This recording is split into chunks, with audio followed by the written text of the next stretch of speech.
welcome to Turn the Page, the official podcast of the Syosset Public Library.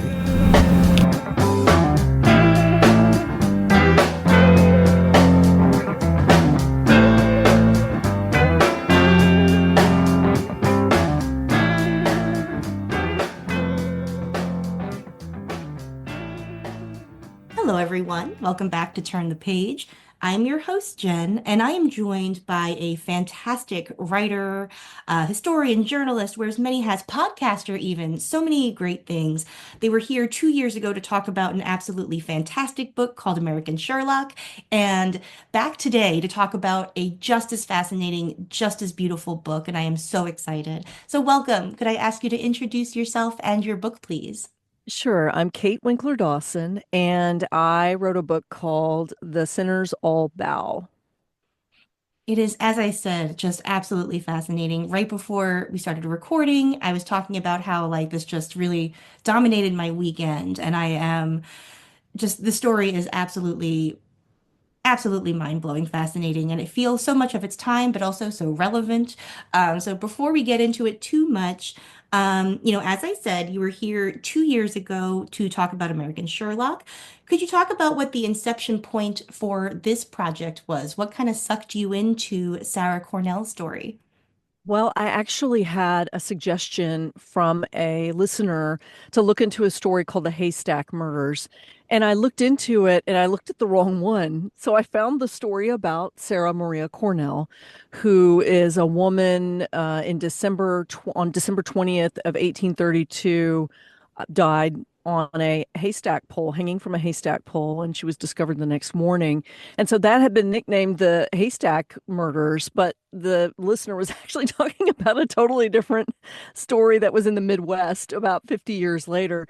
So I just kept reading the story, and I thought it was really interesting because I discovered through some academic articles that a lot of researchers linked Nathaniel Hawthorne and his knowledge of the case to Sarah Cornell and her story. So, I realized that this is the real life Hester Prynne, which is fascinating to me. I mean, I loved The Scarlet Letter when I read it in high school. And of course, we know The Scarlet Letter really does have lots of shades, themes of things that are happening today. So then I thought this is a great story. And this is a story about a woman who ultimately is fighting for herself and fighting for her unborn child. And the case ends up tragically. And, I think that was enough to really pull me in. But then I started looking at my main sources. And one of my main sources was the authentic Fall River. And that was a novel that was a nonfiction book that was written by a poet at the time in 1833 named Catherine Williams. And I started to read it and I thought I should reinvestigate this case with her because she was giving readers so much information. And this turns out to be the first true crime book written in America. She's giving readers so much information. She interviewed the families, she went to all the trials. She did everything for this story that a reporter would do. But I got the feeling that her extreme hatred for the suspect was really clouding her judgment. So I thought it really needed another look through a 21st century lens. And so I hired contemporary people, contemporary experts, a handwriting expert, a forensic non-expert to look at the case again with me. That's one of my favorite parts of the book, actually, is how you use Catherine Williams' text. You refer to her as your co-author, and your texts are so interwoven. And it's not only a recounting of Sarah Maria Cornell's life, but of Catherine's life and the circumstances under which she was writing her account of the murder. Um, and then you also think about how your interests as as a true crime podcaster and a historian and a journalist all come in too. Um, the process of reflecting on her work, what did that teach you about your own work? Oh, so much. One of the things that I think about a lot is where we are with true crime right now. And in some ways, that phrase is sort of a dirty word. I work in true crime. People think there's exploitation of the victims, you're re-traumatizing survivors. And, I feel really passionately about the genre that I work in, that it can teach us so much about parts of society that are in the dark. And we want to shine a light on that. So we are at an inflection point, I think, in our genre where you have so many people who are listeners, readers, most of which are women, many of which are survivors, certainly fierce advocates. And then we have a lot of people who I question their motivations about the content that they're creating and why they're doing it. So when I thought about motivation, of course I thought about my motivation, but that's what really triggered me to start looking at Catherine Williams and what she was doing in her book, which was so widely read and just demolished the character of the suspect. And in a way where I just thought, why is she doing it like this? Like, what is that hatred? What is her motivation? And so, yeah, I looked at my own motivation. I really had to reflect on, I often tell stories out of history about women being murdered much of the time by men. And I have their journals and their letters. And I think, okay, I've got to publish some of this. But these are also women who never intended to have what woman would want their diary published and read by tens and hundreds of thousands of people? And so I was looking at my motivation and I think about that often, like how careful I need to be with the material I have, even if the person has been dead for 150 years. It's still, this is still a person. These are people who now have families. These families care about these stories. So when I was looking at Catherine's reporting, which I found so impressive, I had to not be sucked in by what an incredible single mother in 1833, raising her child, making all of her money off of poetry, how she was accomplishing all of this. I had to also look at this and say, okay, but she's not doing everything the way I would do it. And why is she not doing that? I hate to be suspicious of my coworkers, but you have to be, because that's our job as a journalist to present something that is, unbiased, hopefully, as much as we can be unbiased as human beings. So that's a very long-winded answer to say, I thought about how am I handling this book and this suspect more. Am I doing it in a more even-handed way than Catherine is? And one of the things I just thought, finally at the end, I was trying to give her some grace, because I just said, I'm not sitting in a courtroom looking at him and listening to what horrible things women sat on the stand and said about a dead woman, about her character and sleeping with men and being a thief and all of this stuff. And I just thought, this is so much horrible victim shaming. And thank goodness Catherine defended the victim. But at the same time, I just thought, okay, but let's give everybody a fair shake in here. So there you go. That's as what we're supposed to do as a journalist. So I think it really grounded me even more in journalism than I already had been. That is so interesting to me. And you are absolutely right that true crime is at this inflection point. Because I feel like there's, a few conversations going on about like how exploitative has the genre been in the past, how, leering or sort of like, almost chewing over details in the way that you might enjoy like a horror novel, except this is real people. Glorifying the killer. I Yeah. mean, the list goes on and on, asking victims' families and survivors questions there's no need to ask, because you want that reaction that's going to get you more clicks. It's nauseating to me to hear all of that stuff. Yeah, absolutely. And so moving to this more like victim-centered view, it does so much. Like it recovers more truth in the story. And it also, there's like a little bit of a almost like a restorative justice angle, because you are telling the true stories of these people who did not have that happen during their lifetime. So there's something very, very urgent about that too.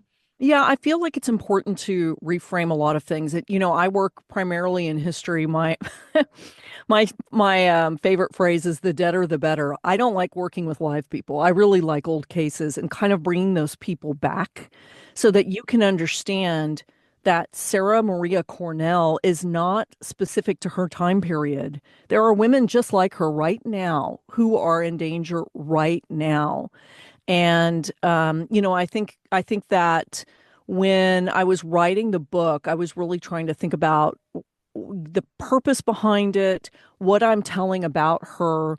I will say, I'll just disclose something right now. One of the things that I read over and over again is that she had an affair with the suspect. It is not true. She has never said that she had an affair. There was no evidence of that, but there is evidence that something pretty bad happened between the two of them. And so you might think, not you specifically, but somebody on the street might think, well, this woman's been dead, for 100 and something years, almost 200 years. Why does it matter? It absolutely matters. It matters. I mean, even if her family's not here, to have that part of history floating around in a book that so many people are going to read, it has to be right. Otherwise, it's not right. I wouldn't want somebody writing incorrect things about me 200 years, in the future. Mm, absolutely. And something that you mentioned is that, we have seen the same thing happen to women in our century, where women who are victims are put on trial before their killers or their harassers are. So that's incredibly urgent. You talk a lot about obviously the Scarlet Letter and sort of the details that may have made their way into Nathaniel Hawthorne's story. I was also reminded of, and this might be silly, but of Twin Peaks. Like Yep. the circumstances of her, the way that she was found, and of just like the way that a murder affects a town, and sort of like creates all these discourses and things like that. It's like a really interesting examination, not only of the murder, but of the people of the town, of the religious influences, the political influences, all the interpersonal stuff. When you're doing that, when you are trying to structure a story that has so many different threads that you have to tease out and relate to one another, what is your structuring process? Do you outline a lot? Do you move a lot of stuff around, or? Yes. So one of the very worst things about writing nonfiction is that you have to turn in a book proposal that gives you, you have to give the editor a page, probably about a page and a half for me, page and a half to 2 page summary of each chapter. Before you've done all the research, before you've written the book, you're forced into this. So that's the worst part, I think, of writing nonfiction. It's also the best part because it's a roadmap. And, I've done sample chapters before, and I just sort of, I'll lift the sample chapter and put it in the book and, of course, change things around. But that preparation is really, really helpful for me. And so I have a pretty thorough outline that I use, and I've always done stuff like that. And I teach my students at the University of Texas that we need to start with an outline so that you can kind of have this really good blueprint moving forward to have all of these pieces together, because if you believe in the narrative arc, which I do, where you're starting with like the main character and why do we care about Sarah Maria Cornell? And then, you're moving into the inciting incident, and then, the rising action, the climax, the falling action. What's the fallout of all of this? And something like American Sherlock, where I was working with specific cases, and Oscar Heinrich, the forensic scientist's career, I had all of these narrative arcs. It just about drove me crazy. I had a really big one for forensic science over this 20-year period. I had a really big one about his life. And then each chapter was a different case. And so I had, narrative arc for the chapters too. So having an outline was super important. And I'm so like, meticulous. Unfortunately for me, sometimes I color code things and put things in different color ink, and I have to stay organized in that way. Yeah, I'm really fascinated by that proposal project because it kind of reminds me of I was in academia before I came to libraries, and I remember writing, paper proposals for conferences. And like those proposals would always be like full of my highest ideals, and like I would just be constantly be writing checks that I couldn't possibly cash, like when it came time to write the absolute paper. So it seems like there's a lot of you have to balance your ambitions and like the what you can actually accomplish when you're trying to pitch a project like that.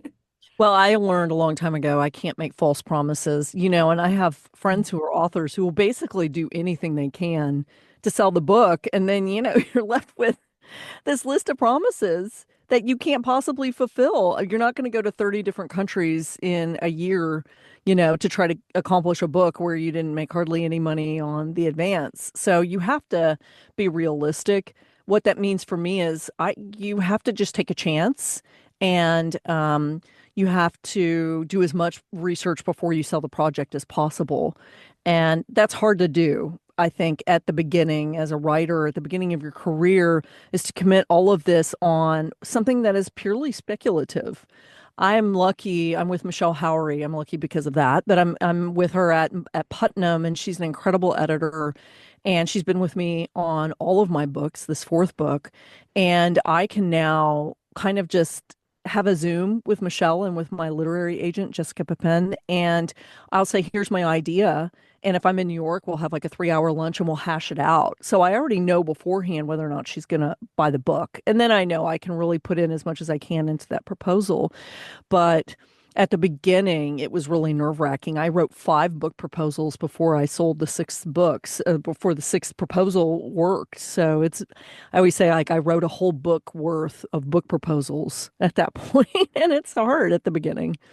Yeah. But I imagine that's a kind of a boot camp, that really gets you, that professionalizes you almost in the process. So, Yeah. Well, it helps me at the University of Texas. I teach creative nonfiction. I teach a filmmaking class.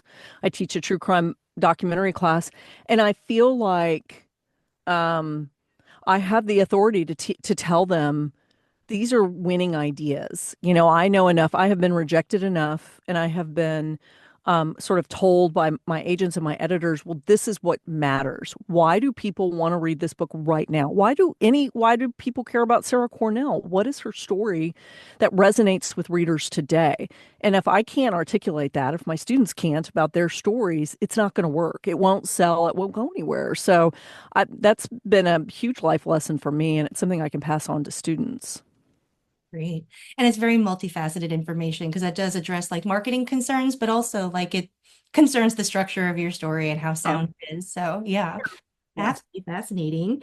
I'd love to return to your point earlier, because this is something that I spend a lot of time thinking about, that true crime as a genre is often gendered feminine. Like a lot of women are thought to be into true crime.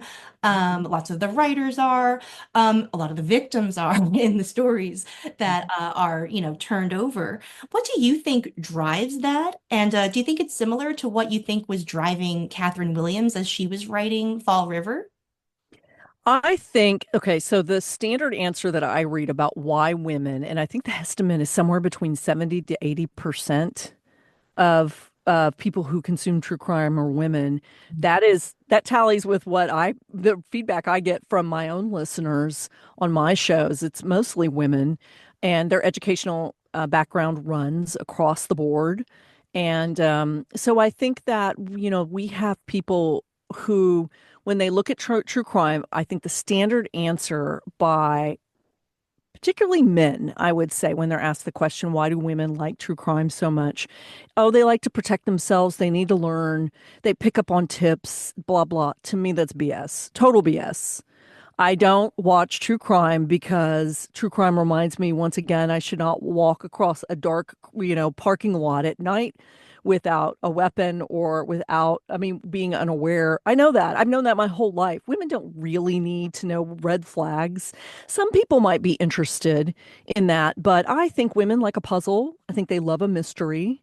I think they're interested in people's character and like figuring out why people are the way they are. They're not based, I'm not saying men are based totally on surface. I certainly don't think that's true, but I do think women they're very interested in psychology. They're really interested in getting into somebody's head. Why is he or she acting that way? And true crime is one of those genres. It's like I mean, sci-fi is not the greatest analogy, but it's like a world you're never going to experience, we hope. We hope nothing weird is ever going to happen to you. Mm. So I tell my students a story about a situation in high school where it turns out that a kid was a prolific liar and a fraudster and was trying to frame someone in high school. And so I say, in this class, we're going to hear so much about murder and so much about a lot of times it's men killing women. You are unlikely to be murdered. You are unlikely to know someone who's been murdered statistically.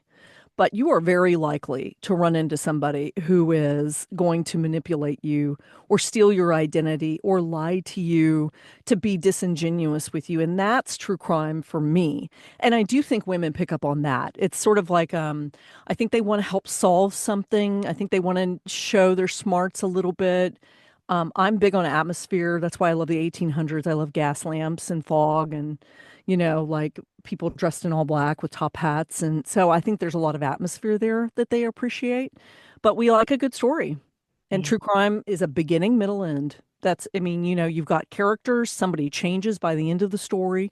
Hopefully, there is a conclusion, the person's caught or goes to jail or something, or people survive or something happens. But it's very much like sports. There's a beginning and there's a winner and a loser. There's a beginning and middle and end with true crime.